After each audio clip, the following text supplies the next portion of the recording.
Hi and welcome to Busting with Annie. My name is Annie, and as I promised in this channel's intro, we'll be collaborating with people from different fields from time to time to share stories and insights into what they do and how people who are interested in following the same path can get on. For this reason, today we're going to have our first collab. And we have two very special guests here to talk about what being a product designer is all about and share some tips as well. This is going to be a Q&A interactive session, so I'm sure you're going to learn a thing or two. But before I go on, I would like you to please click the subscribe button below and like this video. So let's start with introduction. Please introduce yourself, your name, and what you do. Tyler, you can go first. Okay. My name is Michael. I'm a product designer. My name is Wole Adaramala, product designer too. So I would like you guys to talk briefly about your background. Did you start out as product designers or you were doing something before?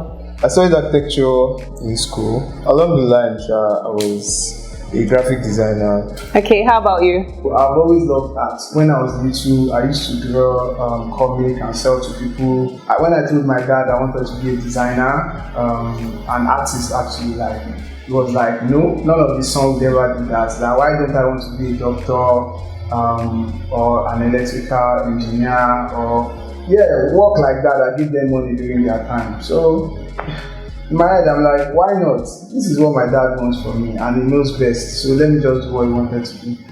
He wanted me to do.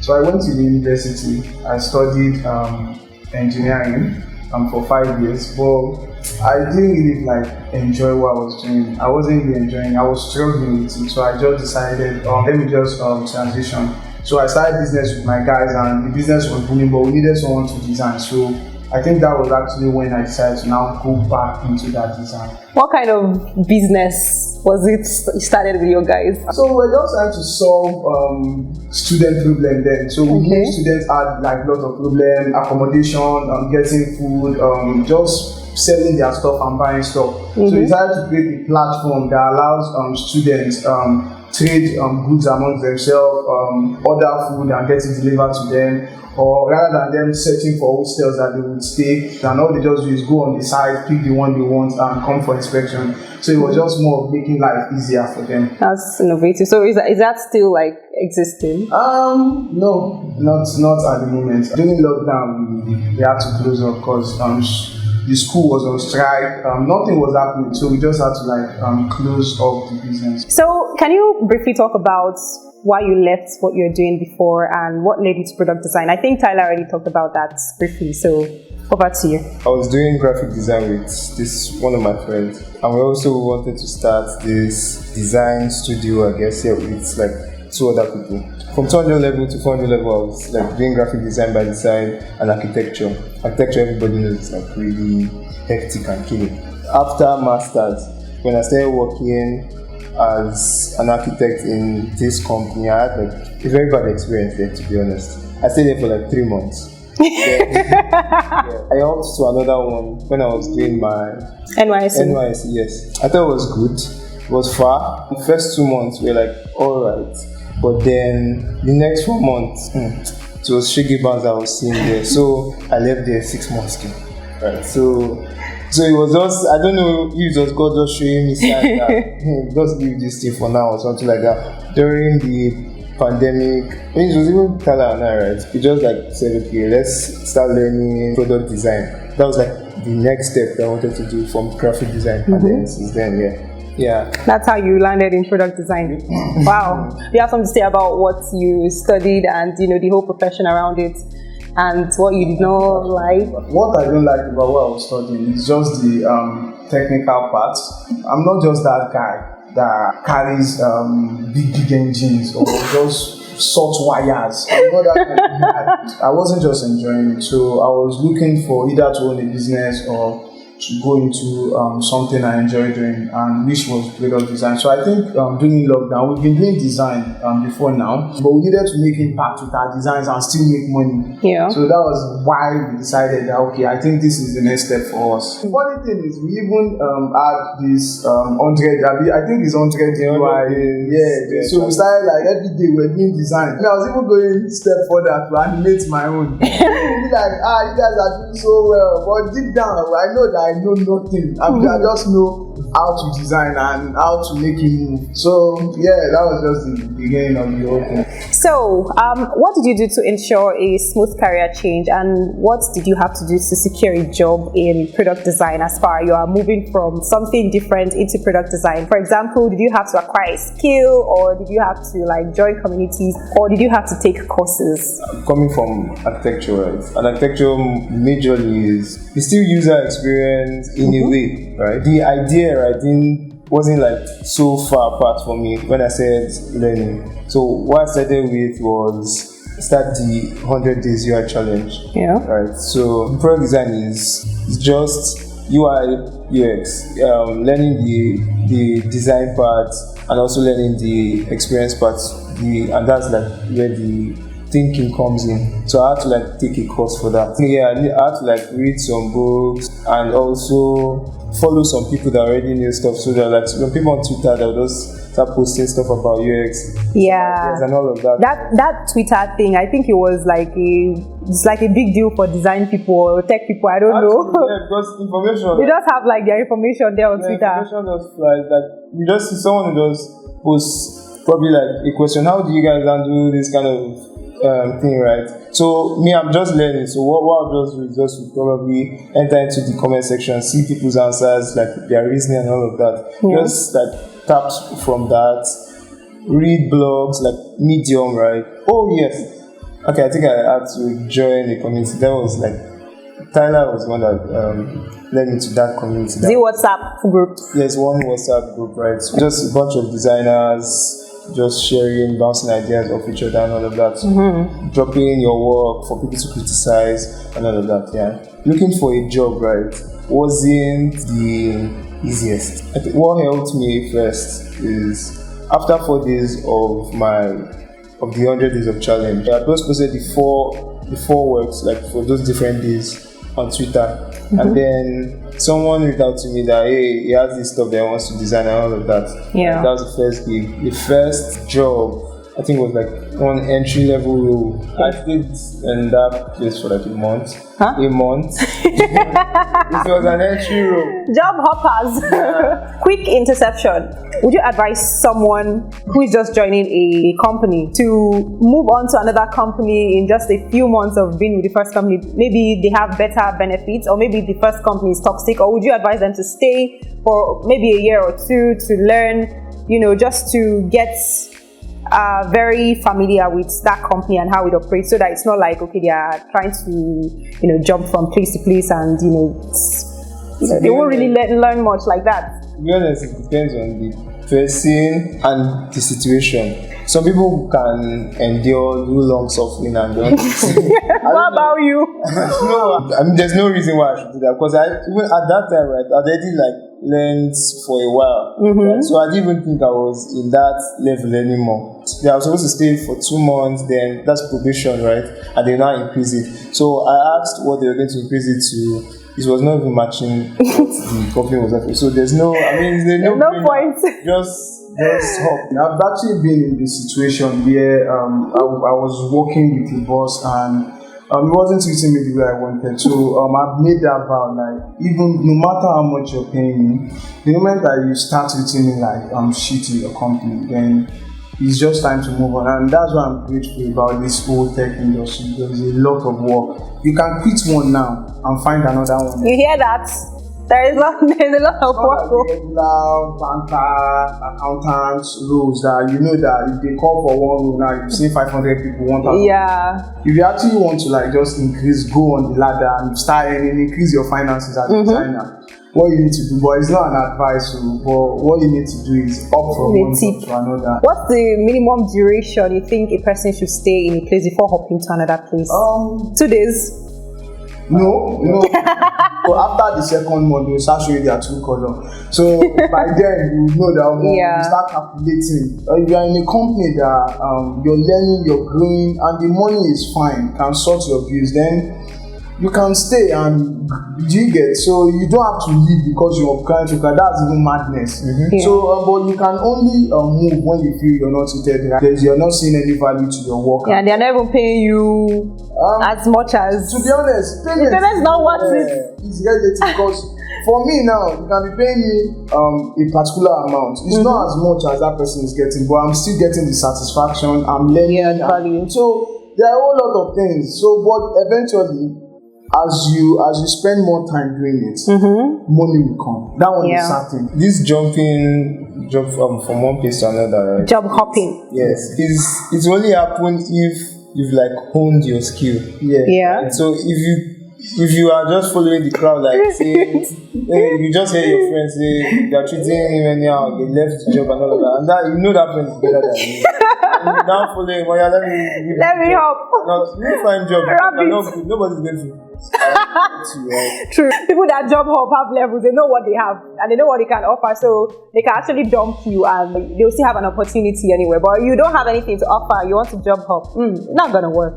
So what's design to you? What does the whole profession entail? How does it work? Because based on my own understanding, I mean, not now anymore, as you know, I ask questions sometimes, but when you first started telling me about product design, I actually did not understand that. What product? Is it like milk, conflicts? Well, design in general is basically helping, let's say, your client visualize their ideas, bring their ideas to life. Okay, in this case, I'll say digital products like apps, like websites and all of that, and helping you solve the problem that you want to solve. What about a software that can turn water to wine? Don't worry. No answer that. So is there like a general standard or body that guides the operations of the profession or the procedures involved in product design? I don't think so. So what we just have is we have communities that actually help people build their skill.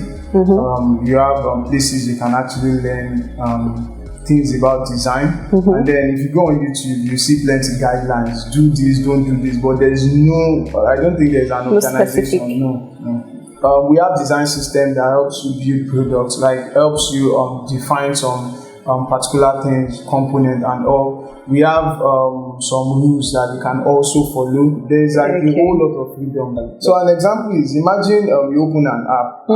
There's a menu icon. It has to be as intuitive as possible. It has to be as easy as possible. So you can put it in the middle. Nobody cares. You can put it, but will it do the work? Will the users find it easy to use? Explore like applications that have already been done. So you see what people have done. That's definitely what. As long as it's not causing any difficulty for the user. So what do you do as a product designer? Like what exactly do you design? Do you design milk bottle? I'm just interface now, like in general, app interface, web interface. I think anything interface, even if it's your wristwatch interface. Let's say there's an app, you design it as well. Not the wristwatch itself. No, the interface, like what the wristwatch displays. Okay. Yeah. Do you envision the design from scratch for yourself? Are you guys like the architects? Yes, that's. I mean, just got the right word. You give us the brief. It doesn't have to be like really specific. That's why they're coming to you, right? They're coming to you as like the architect, and you're the one that's supposed to advise. We are not just designing what they say, right? Because a lot of people they probably don't know like what it is that they want, and so you're the one that will have to like direct it. So over to you. Please describe a day in the life of a product designer. Like, what do you do when you wake up? Is it tedious? Do you just like click, and then you're done for the day, and then you go and sleep, or? Your day differs. How today is can be different from how tomorrow is, but there is actually like a process to each day. So the normal regular process, when there is no let's say work to be submitted at that point. So you just wake up, maybe have your bath, brush your teeth, and then go back. You don't even need to take your bath because I work from home. So you just go to your laptop. You don't even just go and sit down on your desk and start working. So you have meetings, and then work. When I'm done with work, let's say in the evening, before then I look for something to eat, obviously. Sometimes I get distracted, watch TV, play game, and go back to work. Nobody knows what I'm actually. Your boss was not here this too. And in the evening, when I'm done, gym. But there are exceptions. So let's say a day now that I have like let's say deadline to like meet. So I can just wake up very early, like 6 o'clock, and start working till God knows when that deadline comes. How often does that happen? It happens well. So the day in life we first described is not even like it's not the average day in life. That's the day in life. Okay, so the normal day in the life The is regular day in life is you would do it until the deadline, and then when the deadline now comes, you now need to do so. You have to spend hours working on it, and then when you meet that deadline, you go back to the regular day in life. So it's more like deadline day in life and normal day in life. I work with an agency. Yeah. So and you know agency work now. Bam! As you're finishing one, you're getting another one. You're finishing one, you're getting another one. Okay. So and even at the end of the day, you have to work 40 hours a week. Like it's not like regular work that you work 40 hours. Nobody calculates. This one you have to fill your time sheet. There is always work. There is always work. Okay, so now I would like you guys to talk about general on-the-job experiences, especially horrible experiences. For example, handling tough clients, or maybe handling rejection of a product that you created for a client. So when it comes to rejection, to be honest, as designers, it's something you experience. I don't even want to know how good you are. Yeah. Some clients don't even understand the level in which you're thinking from. So when you give them a solution, it might be different from their own solution. Maybe they want one elephant. And you know it doesn't make sense. So when you give them your own solution and you go ahead to like do your solution after they like, okay, just give us what works. And then they come and tell you this doesn't make sense. You don't even have to feel bad because it will happen, and it's not going to happen just once. It will happen constantly, like continuously. I think one of my worst experience was there is this client I worked with. So normally when I actually sent like the work I did, the client responded with the way you design this product. If you are not careful, you will still start designing for Babalawo or Abadi or something. So to be honest, when I got, what does that mean? Was it red and white or how did that?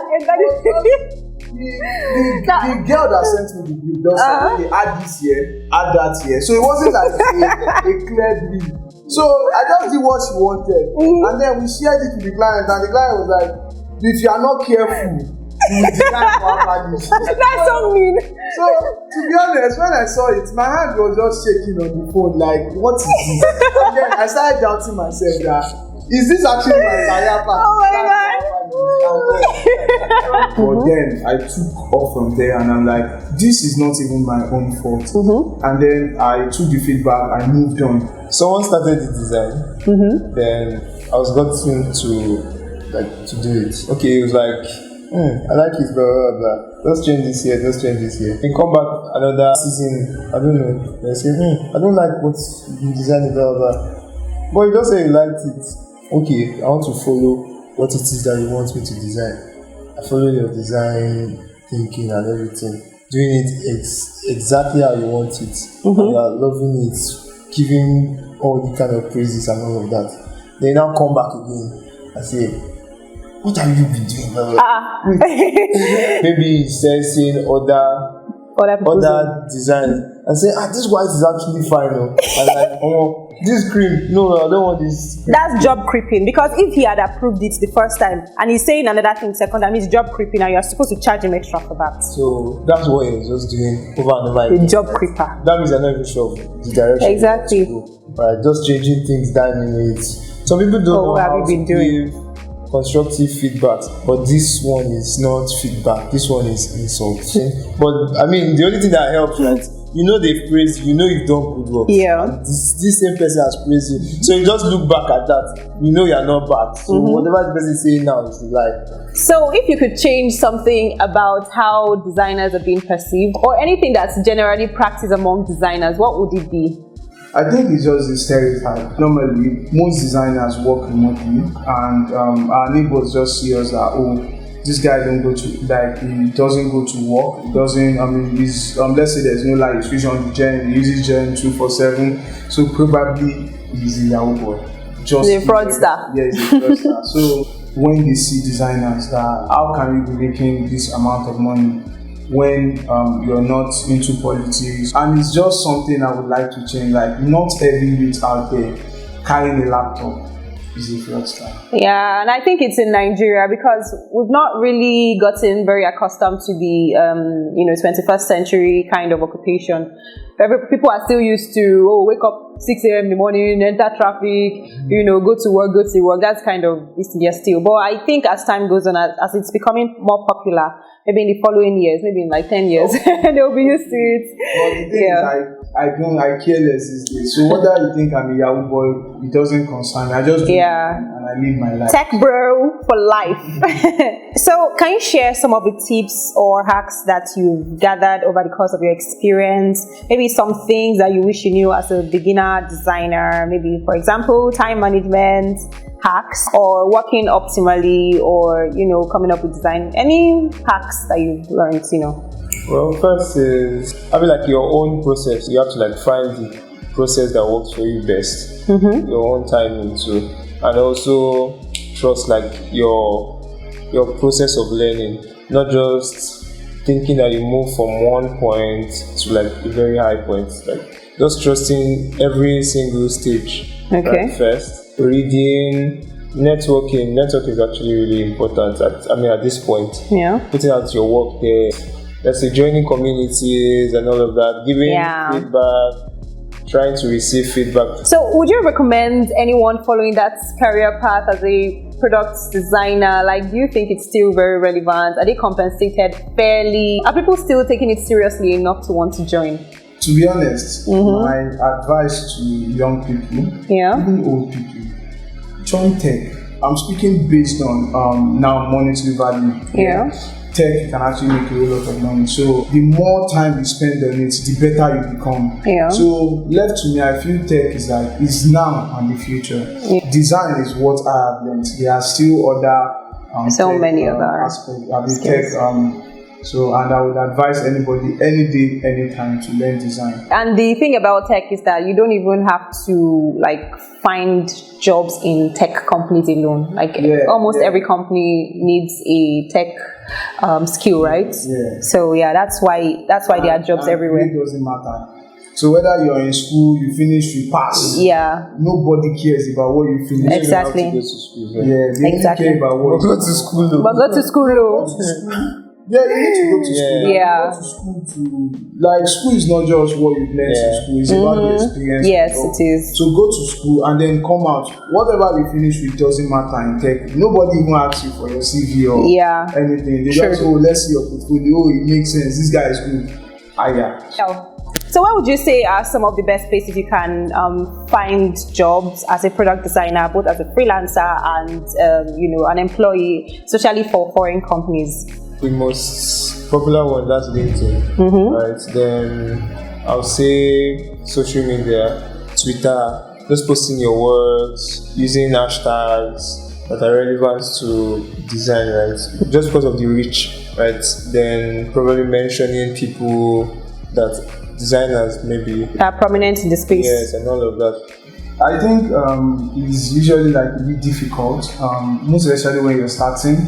So let's say there's this stereotype when a Nigerian applies for an international job, or let's say African in general. So they already have this ideology that I've seen scenarios when they would first, when they are done with the application, your application is there, stands out, your portfolio stands out, but they would review every other person, and then they can still push the application out again for them to still find someone. If they don't now find someone, they can now reach out to you. And then one of the things I've noticed for some companies is they don't want to sponsor your visas. So and that's why they won't give you the job. What you just need to do is keep applying. Just keep applying. Just apply. You can apply 100 in one. The only thing you just get is no. 100 no and 1 yes is a yes. So that's always been my mentality. So the more you apply, the more your chances. LinkedIn. Major place. But you can also register on Angel List, Indeed, even Google. When you just Google so what I do sometimes, I just Google product design job in Norway, and then I will see plenty options of All right, so we're going to leave some links and some resources that you can access, and just check that out in the description. What are some progressive career possibilities with product design? Like, what do you graduate to become? Do you remain a product designer like for a very long time, or you become something like a product developer or software developer or an AI prompts guy? What are the possibilities? So, I mean, there's like a lot of branches that you can just enter. Some product designers can try to maybe move into doing product management solely, right? With the idea, because you already have like you know about of design. Some people can add development to their skills, right? So augmented reality, you can say you want to do that. Virtual reality, that's mixed reality and all of that. I think those are just like few of the options that I just highlighted there. The last question for this session: what should they know when they're looking to hire designers? And what are some ignorant things that you just wish they would stop requesting for? Like, for me, I feel they just need to be specific. This is what I want and how I want it. And if the client wants you to be creative about it, the client should let you know that you can explore whatever you want to explore. It still doesn't matter. And constructive feedback as well. And it should be more realistic. Like, don't be setting high expectations. Don't tell them to design what only God can design. One the man on the mountain with an elephant on top with 5 cars. The only reason why you are coming to meet a product designer to do your work is because you cannot do it. Yeah. So you just have to like come trusting the person's skill set to at least accomplish what you want to accomplish with that your great idea. Alright, like I said, that was our last question. So just in case you need to get in touch with them for further clarification or you need further guidance on everything we've discussed, you can always check for their handles and their emails in the description below. So we've come to the end of this interactive session. That was really packed and I'm sure you've learned a lot. Thanks for watching and thanks to our guests for joining us today. It was good to have you guys here. Thanks for doing this. And by the way, these are my brothers and we look forward to having you some other time. I don't know what we'll discuss, but yeah, we would love to have you again. So leave a comment if you learned something. Let us know that we've been able to share useful information. If you have questions for them, you can also leave those in the comments or you can send them an email. I'll leave additional information in the description below so you can always check that. So watch out for more videos like this. I would also be sharing my personal career stories as well. I've shared some in the past, so you can look in the careers playlist. Please like this video, subscribe, and turn on all post notifications. And you can also share with somebody who will find this helpful, especially someone who is looking to follow this career path or someone who is struggling. This is Bossing with Eddie. I'll see you in my next. Please do have a good time and keep bossing. See you and bye.